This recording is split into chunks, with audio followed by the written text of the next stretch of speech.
Yo estoy convencido de algo, y quiero que aquí quienes me escuchen deben ser los legisladores del PRM. Si ustedes aprueban ese proyecto así, yo creo que deben ir preparando una celebración de término de su periodo, o sea, que va a terminar en el 28. Ustedes no van a continuar ahí. Andy, los van a barrer. Bueno, si tú lo que quieres es 1.5% del PIB, yo voy a hacer un planteamiento ahora que quizá a mucha gente le va a sorprender, pero si es 1.5 lo que tú necesitas, hay una medida anti-evasión que si tú la adoptas, y es un proyecto de ley de una página. No necesita la reforma. Tú puedes quemar este proyecto entero. Exacto. Tú lo puedes coger y meterlo en una fogata y decir, olvídense de esto. Nosotros andamos buscando 1.5 y aquí hay una medida que va a producir 1.6. ¿Cuál es? ¿Cuál es esa medida? Pero este impuesto es mucho menos, en caso de que tú realmente lo tengas que trasladar todo. O sea que la excusa de yo no gano suficiente, para mí no es más que un disparate. Y una excusa... Tú dices que hay que eliminar completamente el artículo 31 de ese proyecto. Es un disparate ese artículo. Eso es un reflejo de un desconocimiento total del modelo de zona franca. El que redactó ese artículo es un ignorante. Ahora eso desaparece. Entonces volvemos, por eso que yo digo que el mercado hipotecario, la vivienda económica y el fideicomiso han muerto. Larga vida al lavado, porque eso es lo que están habilitando. Entonces cuando tú te das cuenta y tú dices, bueno, pero todo este tollo, pues yo no lo puedo definir de otra manera que no sea tollo. La entrevista del Telematutino 11, gente importante a tratar temas importantes, de atrás hacia adelante, ¿qué tema más importante que la reforma fiscal? Porque es su bolsillo, es su futuro. Y qué personaje más importante que el doctor Andrés Daguarre, hijo, el doctor Andy Daguarre, quien ha venido años hablando sobre este tema y sobre otros temas. Así que con él tenemos una buena conversación. No, y en un día que estamos celebrando sí, que llegaste a los 60 años finalmente. No. Yo creo que es un día de júbilo para todos nosotros. Yo podría... Un poquito más. Yo podría defenderme diciendo, bueno, Andy fue mi profesor de política monetaria. Sí, pero yo llegué muy joven. Eso es verdad. Claro. Ya yo tenía en ese momento 31 años y Andy... 25, 26. Sí. No, yo cumplí, yo no lo oculto, yo cumplí 73 años. 73. Pero no... Andy estaba recién llegado de Colombia, de su doctorado. 26 años. Un muchachito, uno veía porque todos los otros profesores eran viejos. Guerrero, el padre Munguía. Alemán, exacto. Andy, muchísimas gracias. Un placer venir a compartir con ustedes. Andy, economista, presidente de la Fundación Economía y Desarrollo y hijo de don Andrés Daguarre, que en paz descanse, un gran amigo inolvidable para mí y para el país. Hubiese sido de extraordinaria utilidad que estuviera en el país en estos momentos, una voz que que siempre buscaba el consenso, el acuerdo, el entendimiento en reformas importantes. Se hacen falta hombres así. Definitivamente. Andy, nosotros vamos a tratar de seguir tu artículo, porque tu artículo no tiene desperdicio. Tú tomas uno por uno las figuras. Yo tomé algunas. Hay cosas que yo no las traté porque fíjate lo largo que quedó. Sí, pero la más importante. Sí. Pero sí yo, aparte de la primera pregunta que te voy a hacer sobre la zona franca, sí, yo recuerdo que tú te has pasado escribiendo, diciendo, ¿qué país queremos? Claro. Queremos policía, queremos educación, queremos salud, queremos infraestructura. Entonces tenemos que ponernos de acuerdo en qué tipo de reforma. Esa es general y breve. Sí. La otra es la de la zona franca, porque el que lee dice, mira, la zona franca quedó intacta, porque lo único que hacen es que aumenta de 3.5 a 5% las ventas locales y graban a los propietarios de parques que uno diría, sí, mira, es lógico, ganan muchísimo dinero. Como hicimos por ahí. Que la gente no analiza. Mira, primero en el marco general, si definimos el Estado que queremos y lo que quiere hacer, no hay que dar muchas vueltas, cuesta 20% del PIB. O sea, eso desde el año 65. 20% del PIB. El Estado, el gasto, que al final la variable que la población tiene que tener, que es la que tiene que decidir, porque el gasto del Estado, quien lo financia es la población, y lo financia de dos maneras, o de tres.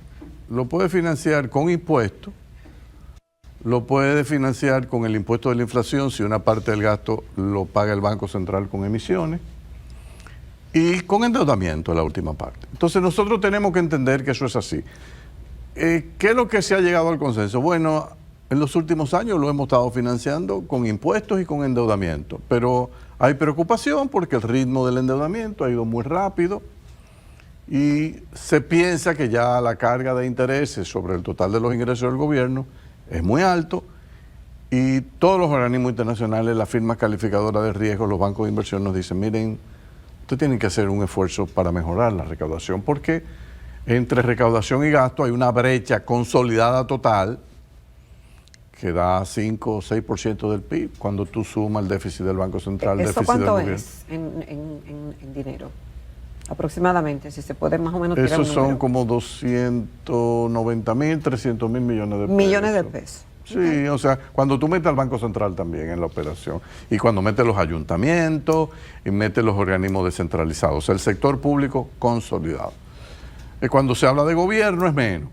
O sea, el gobierno es 3.5, estamos hablando de 215, 220.000 millones de pesos. Entonces, esto se ve, yo recuerdo con las calificadoras cada vez que iban a la oficina, que siguen yendo, me decían, Andy, pero tú el año pasado nos dijiste que la reforma fiscal venía y no se hizo. Entonces yo le explicaba, mira, vino la pandemia, no era el momento oportuno, los costos políticos eran insoportablemente altos, pero el gobierno va a hacer un esfuerzo para mantener el gasto. Bueno, pero ¿cuánto tiempo más vamos a esperar? Porque esto no se está complicando y se le puede salir de control si hay una perturbación interna o externa fuerte. Entonces, nosotros, y yo recuerdo también la gente del fondo, planteamos una reforma mucho más amplia que esta que el gobierno ha presentado. Nosotros entendíamos que se necesitaba un 3% del PIB de aumentos de ingresos. El gobierno... ¿Y hay forma de llegar ahí? Sí, hay forma. El gobierno ponderó y entendió que, mira, quizás yo no voy a invertir tanto en obras públicas, yo voy a restringir algunas partidas de gasto, vamos a tratar de pasar 1.5. Bueno, si tú lo que quieres es 1.5% del PIB, yo voy a hacer un planteamiento ahora que quizá a mucha gente le va a sorprender, pero si es 1.5 lo que tú necesitas, hay una medida anti-evasión que si tú la adoptas, y es un proyecto de ley de una página. No necesita la reforma. Tú puedes quemar este proyecto entero. Exacto. Tú lo puedes coger y meterlo en una fogata y decir, olvídense de esto. Nosotros andamos buscando 1.5 y aquí hay una medida que va a producir 1.6. ¿Cuál es? ¿Cuál es esa medida? ¿Dónde es que está la principal evasión de impuestos en República Dominicana? Mucha gente dice que es el ITEVI, eso es mentira. Otra gente dice que es el impuesto sobre personas físicas, eso es mentira. Es el impuesto sobre la renta corporativo. Un ejército de empresas declarando pérdidas año tras año, tras año, tras año.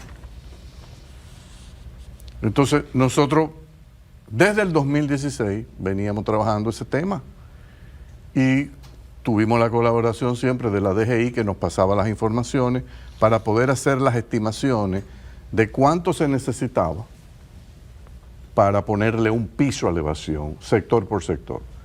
Hicimos el cálculo y la última información con los datos del 2023 nos da que si tú decides poner un piso, o sea, un impuesto mínimo sobre la renta de 3.5% sobre los ingresos brutos para todos los sectores, exceptuando cerveza, que llevaría un 6%, telecomunicaciones, un 5%, rones, alcoholes y bancos, un 4%, y habitaciones hoteleras, un 4%. Con eso se recaudaban 1.61% del PIB. Y eso es un solo párrafo, ¿eh? ¿Cuál es la ventaja que eso tiene? Primero, que a nadie le importaría quién es el director de impuestos internos. ya es un nombramiento que no tiene valor porque el pago es automático. Todos los meses de lo que tú vendiste, el mes que viene tú me liquidas 3.5%. Sí, yo no tengo que si tener... la empresa tiene pérdida, Andy. No, no importa, yo no acepto la pérdida. La pérdida puede ser para tu consumo interno, para tu satisfacción. Si tú quieres ir a la iglesia y ofrendérsela al Señor, tú se lo puedes hacer. Ese es tu problema si tú tienes pérdida. ¿Qué puedes hacer? Vamos a suponer que una empresa compra a 100 y vende a 100 y no gana. Porque es un filántropo el tipo. Porque puede ser, esas son posibles. Entonces yo lo llamo y le digo, ¿tú cómo? Explícame, ¿por qué es que tú no ganas? No, porque es que yo compro a 100 y vendo a 100. Está bien, vamos a hacer un acuerdo. Yo voy a dejar que tú vendas ahora a 103.50 puntos. Sube 3.5%. Tú me pagas los 3.5 a mí, te queda neto con 100, como te costó 100, tú sigues igual, pero yo me llevé mi 3.5. Pero eso es inflacionario, espérate. Inflacionario es llevar el ITEVI de 0 a 18 para una gran cantidad de productos. Eso sí es, no inflacionario, sino, eso sí dispara el nivel de precio, porque es una sola vez. Pero este impuesto es mucho menos, en caso de que tú realmente lo tengas que trasladar todo. O sea que la excusa de yo no gano suficiente, para mí no es más que un disparate y una excusa de todo aquel que no quiera el impuesto porque no quiere perder el poder político. A mí me consta, porque me ha llegado la información, que el actual director de Impuesto Interno es un tipo sensato y que entiende que esa alternativa debe estudiarse porque es sencilla, simple, no habría evasión por ahí y a él no le importa perder el poder político de tener ahí sentados a los grandes empresarios desfilando a pedir favores y él negociando. Todas las empresas grandes, pequeñas, medianas. Todo el mundo. Micro, pequeño, todo el mundo pagaría. Entonces, no hay anticipo. Todos los anticipos desaparecen. ¿Por qué? Porque tú vendiste 100 en enero y en febrero tú me vas a pagar 3.50 pesos de esos 100 que tú vendiste. Sí. Y eso es todos los meses. Eso incluso le da una continuidad al flujo de ingresos del gobierno que le permite planificar bien todos sus gastos. No, y duele menos la empresa en todo Pero caso. claro, además llega un momento, además, yo le daría la alternativa a todos los que quieran que ese impuesto no opere como un mínimo, sino como alternativo. ¿Qué quiere decir alternativo? Yo me registro, digo, mire, director de Impuesto Interno, yo le comunico que para mi negocio ese va a ser el impuesto definitivo. ¿Eso qué quiere decir? Que a mí no hay que inspeccionarme nada. Yo no tengo que preparar el estado financiero ni contratar asesores fiscales que me tengan. No, nada de eso. O sea, el cambio de productividad y de ahorro que tendría para muchas empresas es espectacular. Eso genera el 1.6 o el 1.5 que ellos están buscando. Ahora, ¿por qué esa idea no camina? Yo no tengo la explicación. Y no la tengo porque en el proyecto, al final del proyecto, y es la gran incertidumbre que me crea, la gran duda, digo, pero si en el proyecto Hacienda está sugiriendo que a la zona franca, en vez de 3.5% se le suba a 5% de las ventas, su equivalente de impuestos sobre la renta, entonces yo digo, bueno, y si para la zona franca 3.5 está funcionando bien, lo quiero subir a 5 para recaudar más. Oye, ¿por qué yo no le meto a toda la economía un 3.5% y le ahorro a este país el sufrimiento de este proyecto que sin lugar a dudas tiene muchas áreas y espacios que van a necesitar cortes y modificaciones profundas? Yo estoy convencido de algo y quiero que aquí quienes me escuchen deben ser los legisladores del PRM. Si ustedes aprueban ese proyecto así, yo creo que deben ir preparando una celebración de término de su periodo, o sea, que va a terminar en el 28. Ustedes no van a continuar ahí. Andy, los van a barrer. Esa es mi percepción. Ese es un proyecto que diputado que... Pero tú te imaginas que tú tengas una caravana de candidato a senador o a diputado y te pongan ahí una foto o te lleven a 10 personas en silla de ruedas, que tú le pusiste el ITEVI a la silla de ruedas. ¿Pero quién va a votar por ti? Porque van a decir que tú eres un ser desalmado. Para un paralítico, para un discapacitado, una silla de ruedas es el sustituto de sus piernas Y tú le estás grabando con un 18. O sea, pero ¿a quién se le puede ocurrir una barbaridad así? O sea, cuando esto se diseñó, el déficit de economía política que tiene este proyecto es uno de los más altos que yo he visto en la historia. Aquí subir el ITEVI del 6 al 18 tomó 30 años. Y tú lo quieres subir de 0 a 18 en 15 minutos. Entonces, señores legisladores del PRM, le digo a ustedes porque ustedes son la mayoría, mediten bien lo que ustedes van a hacer. Porque ustedes le pueden decir a alguien bajar una ley. Tienen que aprobarlo, apruébenlo. Recuerden que el presidente no es candidato no es candidato Luis Abinader en el 28, son ustedes. Entonces sepa que si ustedes aprueban eso, sus días están contados.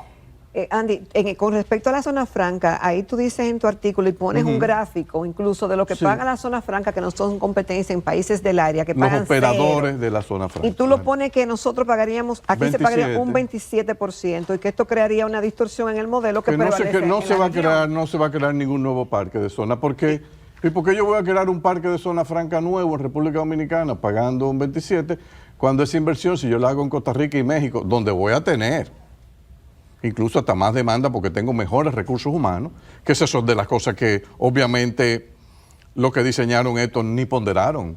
Uno de los problemas serios de competitividad que tiene la zona franca dominicana es que no tienen los mismos recursos humanos que se consiguen en México y Costa Rica. Entonces, además de yo subirle la renta del alquiler, tengo ese problema. Entonces, por favor, no le des a México y a Costa Rica una ventaja adicional a la que ya tienen, que están atrayéndose la mayoría de las empresas del nearshoring. El nearshoring se lo está llevando México. Pero claro, entonces que el presidente habla de que no, que vamos a estimular la entrada de empresas de chips. Presidente, ¿en qué parques? No, presidente, los parques actuales están totalmente llenos. Tú dices que hay que Usted eliminar necesita completamente el artículo 31 de ese proyecto. Es un disparate ese artículo. Eso es un reflejo de un desconocimiento total del modelo de zona franca. El que redactó ese artículo es un ignorante, porque no sabe lo que es. El que entiende, el modelo de zona franca es un modelo binario, o 0 o 1. Tú lo coges o no lo coges. Viene con su paquete, cuando tú compras algo que viene el kit completo, que es exención completa, porque es el concepto de producir para la exportación en un enclave geográfico extraterritorial. Entonces usted no puede inventar ahí, y si usted se pone a inventar ahí, es porque usted no entiende. Entonces mejor pide una opinión. Pero aquí siempre ha habido un consenso, y con los organismos multilaterales, de que zona franca es algo aparte, como que no estuviera en el territorio dominicano. Ahora, yo sí acepto que me digan, Andy, a mí no me gusta el modelo de zona franca. Perfecto, te respeto eso, elimínalo completo. Y no hay problema, porque mira, lo que se van a perder son 200,000 empleos. 9,000, 10,000 millones de dólares de ingresos de divisa. Y las repercusiones internas, pues eso no importa, eso el gobierno podría lidiar, yo estoy seguro que podrían lidiar sin problema con eso. Pero ¿y la zona franca, que es la corona de la joya de la corona del presidente Abinader? Yo no entiendo. El impacto de eliminar las exenciones. Mira, yo no entiendo.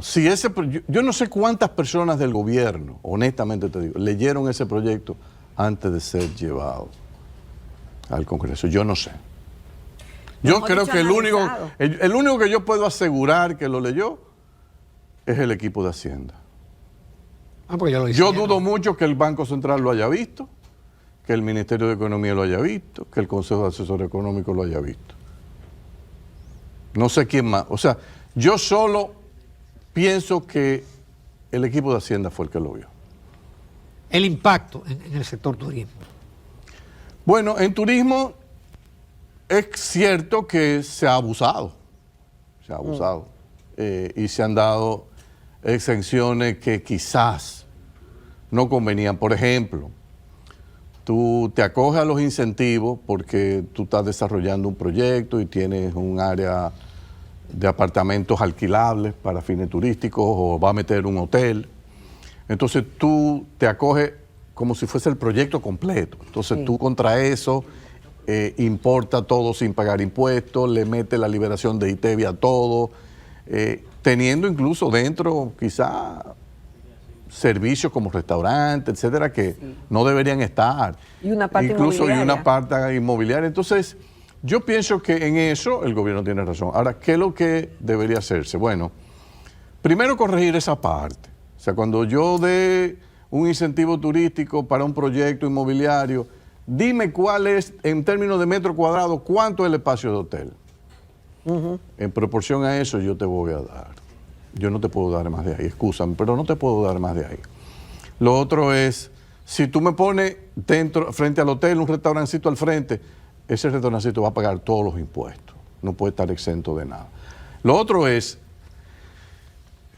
cuando tú tenías el incentivo, que es en todo el territorio nacional, no hay duda de que los polos turísticos que disfruten de mejor infraestructura física, como es Punta Cana, Macao, Bávaro, Romana, son los más atractivos para los inversionistas, porque tú estás llegando a un área que no es virgen. Sí, que ya no es un greenfield, ya es un brownfield, o sea, ya tú tienes ahí un sistema de servicio que tu inversión tiene menos riesgo.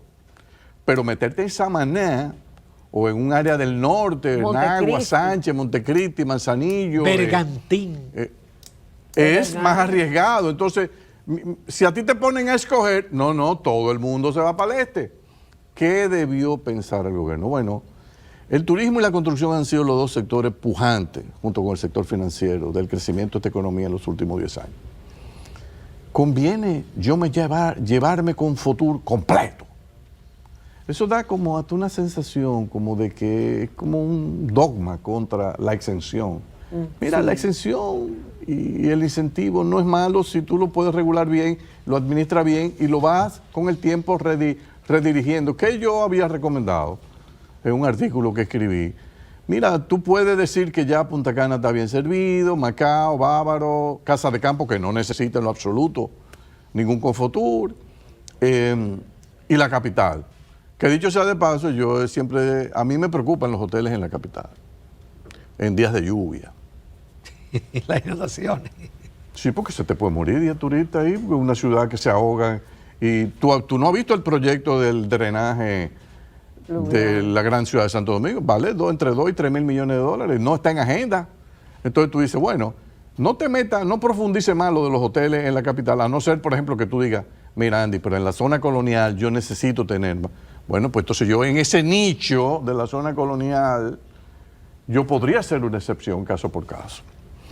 Lo mismo Puerto Plata, si tú te vas a meter Punta Bergantín, todo lo que implica eso para el desarrollo del norte, con la autopista del Ámbar, óyeme, pero no me desmantele los incentivos, lo mismo el este, Pedernales, Barahona, Azua, Baní, no me desmantele ahí los incentivos, déjalo abierto. Ahora, una vez tú cierras el área de Punta Cana, Casa de Campo, los inversionistas, cuando tú vayas a Fitur en enero, tú llevas tu carpeta de proyectos, de infraestructura, de visuales, de video. Miren esta zona, señores, esto es espectacular. Aquí no llega sargazo. Aquí los huracanes no dan tan fuerte. No llueve tanto. Es una forma de distribuir mejor el riesgo de sus hoteles. Más, usted tiene un hotel en Punta Cana, usted puede tener un hotel en Puerto Plata o en alguna zona cercana y usted puede incluso mover con un puente aéreo bien dinámico en momentos de que el sargazo esté dando duro o que venga un huracán terrible. Entonces, eso le daba al turismo hasta más control de los riesgos. Pero el proyecto se lo lleva entero. A mí me parece que eso es una tontería. Vamos a una breve pausa porque todavía falta mucha tela que cortar con el doctor Andy Daguarre y el proyecto de reforma fiscal. Esta mañana continuamos en Telematutino 11 conversando con el doctor Andrés Daguarre, hijo, presidente de la Fundación Economía y Desarrollo, economista de por más, profesor universitario. Andy, muchos temas, pero yo quiero referirme a uno que preocupa a mucha gente y es el tema de la disposición que disminuiría el impuesto único y definitivo del 10% sobre los intereses devengados por los ahorrantes hasta un 27%. Y tú en tu artículo que publicas en el día de hoy, dice que eso estimularía la fuga de capitales, por ejemplo. Yo quisiera que tú nos explicaras el impacto que esto tendría, porque además tú dices que se pagaría 2 veces, porque el que está ahorrando ya pagó impuestos por esos recursos que recibió y que lo estaría pagando de nuevo. Sí, el presidente y el equipo económico han dicho que ellos quieren duplicar el PIB en 10 años. para duplicar el PIB en 10 años, o sea, ya crecer a 6%, que es lo que implicaría, o sea, crecer un poquito más de la potencial, tú tienes que tener mucho más inversión. Para tú tener mucho más inversión, tú tienes que tener más ahorro, tanto del gobierno como de los privados. Esta medida lo que hace es sacar el ahorro de República Dominicana, estimula que salga de Dominicana y se deposite en el exterior. ¿Por qué? Porque, pero a mediano plazo, Andy. No, eso empieza inmediatamente. Mira, yo te bueno. puedo decir que desde que se mandó el proyecto, hubo gente, grandes ahorrantes, cuando digo grandes ahorrantes son inversionistas, que llamaron a sus bancos y le dijeron, mira, búscame los dólares, yo quiero canjear mis depósitos. No me importa la tasa de cambio. No me digas que al 60, al 61 no aparecen los dólares. Yo no tengo que ver con eso. Tú me buscas los dólares. Aunque tú tengas que pagar el 65 por uno. Porque yo voy a sacar mi dinero de República Dominicana. Pero claro, porque si a ti tú estás pagando, vamos a suponer que un banco te paga el 10%. Si tú le quitas ahora el 10% de los intereses, te queda un 9%. Pero la tasa de cambio y el precio se ha apreciado en un 6%. ¿Cuánto es en dólares que te está quedando? 9 menos 6, 3. 3%. En dólares, pero fuera te están pagando 4.5% en dólares. Ya de por sí, esa presión que tiene hoy día el Banco Central, que las reservas le han bajado más de $1.000 millones en los últimos 12 meses, en parte por eso, porque la gente dice, bueno, yo no veo, con esta depreciación del precio yo estoy preocupado. Entonces, ¿qué es lo que hace la medida de Hacienda? Que estoy seguro que no la consultó con el Banco Central. En vez de un 10, dice, no, ese 10 va a ser un avance del impuesto que tú vas a terminar. Tú vas a terminar pagando hasta un 27. Para gente que tiene depósito de 10, 20, 30, 40 millones de pesos, 50 millones de pesos, eso equivale a que la tasa te sube del 10 al 27. Bueno, entonces si te pagaban un 10, lo que te va a quedar ahora es 7.70. Si le quitas el 6 de la devaluación, te queda 1.60 de tasa de interés, contra casi 4.5 o 5 de fuera. Vas a sacar tu cuarto. Además que tú dices, no, pero espérate. Este país que cambia las reglas del juego tan rápido, de la noche a la mañana, este país no es confiable. Ellos te podrían decir, mira, yo confiaba porque yo veía al presidente Abinader hablando, un hombre prudente, un hombre sensato, un hombre de mercado, de economía libre, de apertura a la inversión extranjera. Pero esto es una decisión que parece de un gobierno socialista de izquierda, que lo que quiere es expropiar. Entonces, es como un impuesto, aumentaron el impuesto a la riqueza en Noruega y esperan recaudar 146 mil millones de dólares más. Pero ya se escaparon 549 mil, riqueza que fue sacada fuera. Sí. Ya el neto.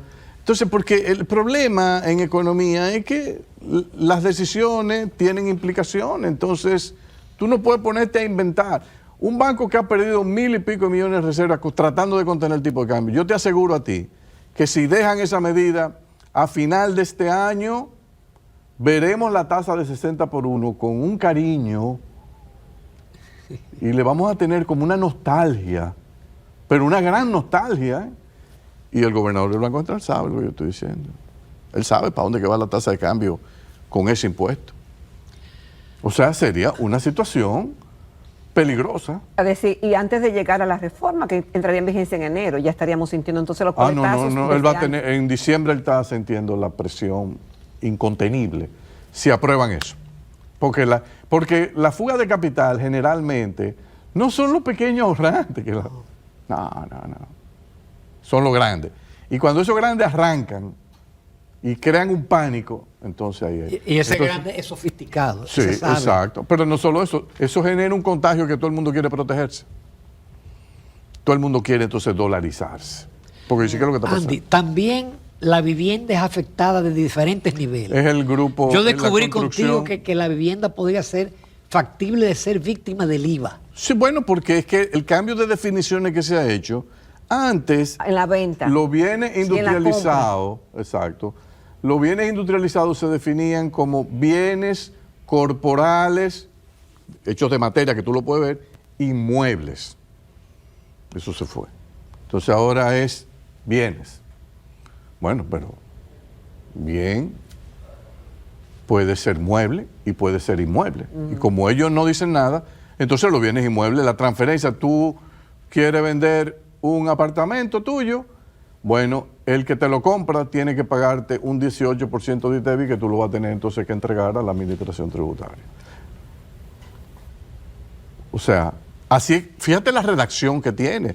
Entonces cuando yo escucho, mira, pero nosotros tuvimos 4 años trabajando y pensando en esto, está bien, yo sé que hay un gran esfuerzo, pero se han escapado cosas que no son correctas, porque si hay un impuesto de transferencia de 3%, que de por sí ya mucha gente se queja, entonces ahora, ¿es que tú vas a sustituir ese 3 por el 18 o es que va a haber un 3 más un 18? Va a haber el IVA y va a haber los 3. A la construcción le dan por ahí, le dan por el lado que para mí es la parte más absurda. El sector de la construcción de vivienda en este país, y Estados Unidos, el gobierno norteamericano, muchos reportes que había hecho de análisis del narcotráfico, el lavado de activos en Dominicana, decía, el sector de importaciones de vehículos usados es un target que tenemos que... Y el sector inmobiliario, la vivienda y la construcción de edificios, de torres.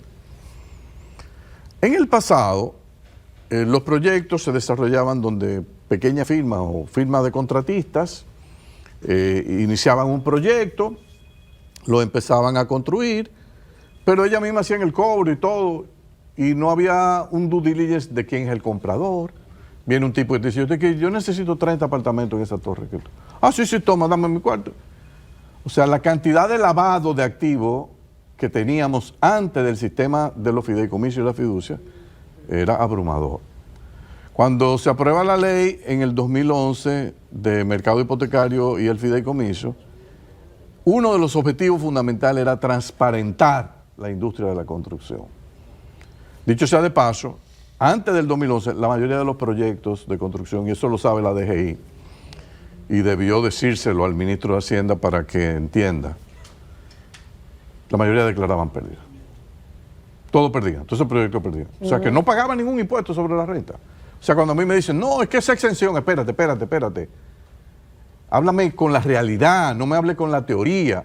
La mayoría de esos proyectos no pagaban nada porque declaraban pérdida. Entonces, ahora viene una fiducia que dice, bueno, ahora yo entro en el medio de la operación entre el comprador y el desarrollador, el contratista, yo voy a estar en el medio, el único que recibe y maneja el dinero y autoriza los pagos soy yo. Yo voy a hacer el due diligence de los clientes que van a comprar, porque yo no me voy a meter por aquí en rojo y a estar aceptando dinero de un origen dudoso. Entonces, a partir de ahí, los proyectos comienzan a dar beneficio, pero se acordó en la ley para motivar ese giro que el impuesto único fuese un 10%. Antes era 0, porque esa es la... Dicen, no, es que es 27. No, tú estás hablando de disparate, es que tú no entiendes, porque tú nunca te has dedicado a estudiar esto a fondo. Era 0, y lo llevaste a 10. Ahora tú dices, yo lo quiero llevar a 27. Bueno, pero tú lo quieres llevar a 27 y cierras al único instrumento que eran las fiducias que permitían generar transparencia y garantizarte que no había forma de ocultar beneficios, porque son los que instrumentan los pagos y todo, y tienen ahí ingresos y gastos. Pues acuérdate que las fiducias cobran una pequeña comisión por el servicio que proveen. Ahora eso desaparece. Entonces volvemos, por eso que yo digo que el mercado hipotecario, la vivienda económica y el fideicomiso han muerto.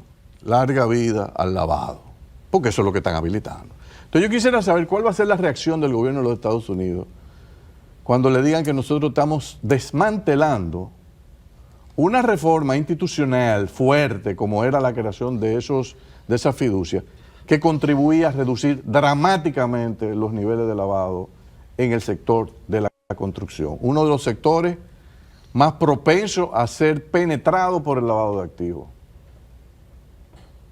¿Es esa la señal que la administración del presidente Abinader le quiere transmitir al gobierno de Estados Unidos? Yo lo dudo mucho, porque yo sé que él está en una batalla campal en contra del narco y del lavado de activos.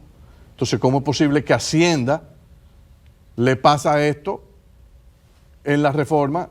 Yo no sé si alguien se lo explicó al presidente. de que eso era un atentado contra la transparencia y que es el regreso a la opacidad. Entonces, ese tipo de cosas, el hecho de que ahora la grava, la arena, el caliche eran bienes en estado natural y por el cambio de definición de ITEVIS a IVA, ahora pagan ITEVIS. Yo no he hecho los cálculos de cómo afecta eso el costo de producción de cemento, el costo de la construcción, pero yo me imagino que es sensible. Es sensible. Y agrégale que cuando montemos el cemento, la varilla, la arena en los camiones, eso no tenía ITEVIS, ahora tiene un 18% de ITEVIS. Entonces cuando tú te das cuenta y tú dices, bueno, pero todo este tollo, pues yo no lo puedo definir de otra manera que no sea tollo, por no haber elaborado un proyecto de ley de una página que estableciendo un impuesto antievasión me resolvía el problema de lo que ellos buscan, que es nada más 1.5. Honestamente que yo no lo entiendo. Contando incluso con gente dentro del gobierno que entendía que esa era la mejor opción. Claro, ¿quiénes se oponen al impuesto mínimo sobre la renta, al impuesto de 3.5? Los evasores. Yo recuerdo a alguien que me dijo, ¿y quiénes se van a oponer a eso? Digo, presidente, los que evaden. Claro. Usted, y le dije, lo grande es que a ustedes les conviene que esos evasores protesten. Yo le aseguro que de que protesten los dos primeros y se le presenten por qué está protestando, se acabó la protesta. Andy, hace una semana que el presidente presentó esta propuesta de reforma fiscal y tú has tenido tiempo de madurar un poco porque inmediatamente comenzaron las reacciones. Antes de eso se había hablado de fusión de instituciones. Desde los programas de la hora de la UNE estábamos hablando de la nómina supernumeraria que tenía el gobierno en ese entonces y han pasado muchos años de eso. Y tú tenías propuestas de cómo hacer eso de manera eficaz, es decir, esa reducción de personal por esa nómina tan grande. Y esa nómina ni se compara con la de hoy día, pero se habla de fusión. Se ha recomendado en algunos ejercicios que han hecho otros economistas de llevar la nómina a los niveles del 2019, excluyendo empleados del sector salud, educación y los policías, y reducir las pérdidas del sector eléctrico y llevarlas a niveles del 2019. También reducir el gasto corriente improductivo, que podría significar un ahorro de más de 205 mil millones de pesos y reducción de la evasión. Ese ejercicio que en parte era asumido por los que hoy están en el gobierno, pero están presentando esta reforma. ¿Cómo tú Mira, mi experiencia desde que yo regresé de la universidad en el 83 me ha permitido, y esto lo puedo decir creo con bastante información acumulada, no le hagan mucho caso a las propuestas y planteamientos que vienen desde la geografía opositora. Porque cuando uno está en la oposición, uno tiene una vocación extraordinaria para mentir con sinceridad. Y hacer planteamientos fantasmagóricos. Por ejemplo, si tú me dices, vamos a volver la nómina al del 2019, yo te digo, bueno, pero ¿por qué no la volvemos a la de 1966? Cuando Balaguer subió, que eran 100.000 empleados. Bueno, podríamos, o sea, entonces esos son a veces ejercicios que tú lo haces para molestar. Porque, por ejemplo, la Realpolitik te dice a ti que después que tú tienes 20 años fuera del poder, como el PRM, PRD, tú decirle, mira papá, dale para atrás. Toda esa gente tuya, dale para... Pero señores, ustedes quieren democracia. Ese es parte del precio de la democracia, lamentablemente. ¿O tú crees que cuando un tipo entra a un partido político, ese señor es un inversionista? Yo entro a un partido político con la esperanza de que en un momento ganamos y yo empiezo a tener mi retorno después de todos estos años de trabajo. Entonces, tú puedes hacer depuraciones. Por ejemplo, yo estoy opuesto a que tú le des pensiones del Estado a gente que nunca trabajó en el Estado. Esa práctica empezó aquí en el 2004-2005 y se ha acrecentado de una manera violenta. Yo vi un estimado de alguien que dijo que esos son muchos miles de millones de pesos. Yo no lo he hecho, el estimado. Sí. Bueno, ¿qué yo haría? Yo nombro una comisión, depúreme todo el que no sirvió al Estado, lamentablemente, denle la gracia, no se le va a poder seguir manteniendo esa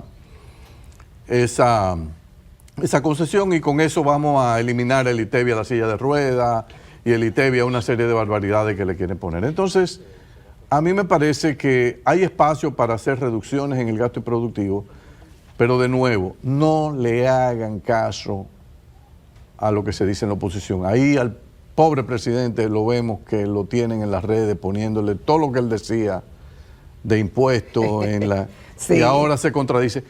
Porque en campaña usted puede decir de todo menos la verdad. Los políticos no te dicen la verdad en campaña. No pueden, porque ellos entienden que si lo dicen no ganan las elecciones. Andy, quedan pocos minutos, pero sí, yo no puedo dejar de tratar el tema del Banco Central. 0.9% del PIB le van a dar para la recapitalización. Sabemos que la recapitalización no funciona. Cuando tú escribiste hace varios meses lo de sacar la deuda, yo inicialmente me opuse, pero cuando reflexioné me di cuenta que era la mejor alternativa. Sí, yo no cambio en eso. Yo creo que eso de coger 20 y pico mil millones de pesos para completar 0.9 es una tontería. En México el promedio del aporte cuando se sacó del Banco Central, creo que terminó como en 0.14. ¿Sacarlo para dónde, Andy? Para Hacienda, que el gran público entienda. No, tú lo metes en Hacienda. Tú tomas la deuda. Si quieres, crea un instituto dentro de Hacienda solo para manejar eso, como lo hicieron los mexicanos, o la fusiona con la otra deuda. Y entonces tú vas a tener un solo emisor de deuda que va a poder emitir a menores tasas de interés y no va a contaminar ese manejo de esa deuda con otros objetivos que persigue el Banco Central en su política monetaria.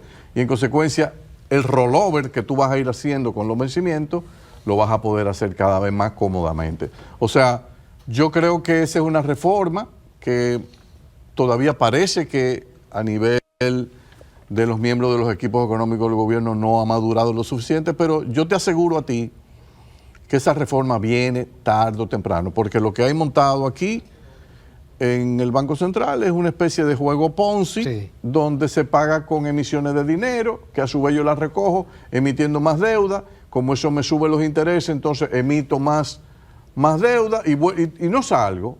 Y por eso una deuda que inicialmente arrancó con los 55 mil millones de pesos de Baninter, está hoy a niveles 20 veces más alto. Entonces, debemos ya reconocer que ese modelo no funciona y que mejor. En México lo bajaron de 14 del PIB a 3.9, 2.9% del PIB en un periodo de 20 años. Eso es lo que hay que hacer. Andy, muy agradecido. Gracias a ustedes y feliz cumpleaños. Muy agradecido. Nos vamos a comerciales.